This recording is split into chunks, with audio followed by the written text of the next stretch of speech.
The land is rugged on the south end of the Rocky Mountain Range, a panoramic view of northeastern New Mexico under clear skies, which makes it easier to see an unusual sight. This is it. Two huge interlocking circles, markings on the desert soil that cannot be seen from the ground, but can be seen from the heavens. I think they're not designed to be seen by human beings, but by alien beings.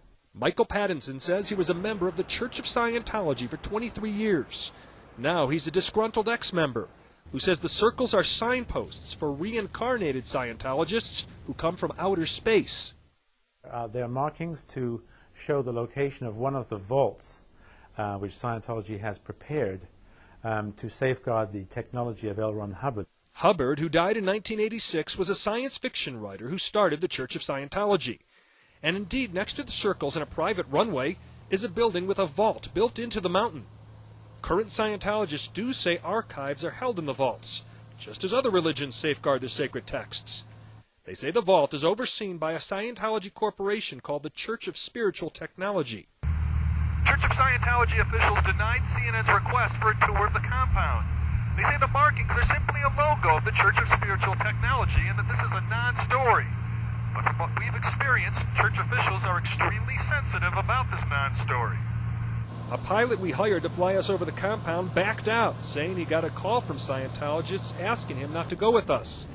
Other pilots said they would not fly us because they didn't want to make the Scientologists angry.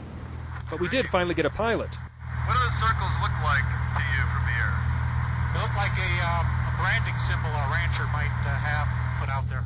The closest town to the desert etchings is Las Vegas, New Mexico. The county sheriff there is one of few non-Scientologists who have visited the compound. Chris Nahar did so just last month for the first time. Every time that an incident happens, that there's, say for instance, Waco or the World Trade Center incidents, every time something like this happens, there seems to be some rumblings that it's a training ground for militia or terrorist training ground, that kind of thing. So they've been inviting me out there so we can go out there and try to dispel those rumors. Have you dispelled those rumors? Well, we went out there. I didn't see anything of that sort. The sheriff says the Scientologist told him this is where L. Ron Hubbard's writings, saved on titanium plates, will be preserved for thousands of years. He says many people were there, lots of farm animals, and a large cache of food supplies. Did it strike you as a place for survivalists? Quite possibly, yes. I definitely want to go there if it hit the fan. If it hits the fan.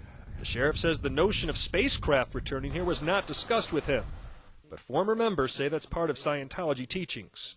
I know it sounds very, very bizarre, but this is where reality is stranger than fiction. So are the circles a landing pad for extraterrestrial vehicles? The church is not commenting to us. Gary Tuckman, CNN, Las Vegas, New Mexico.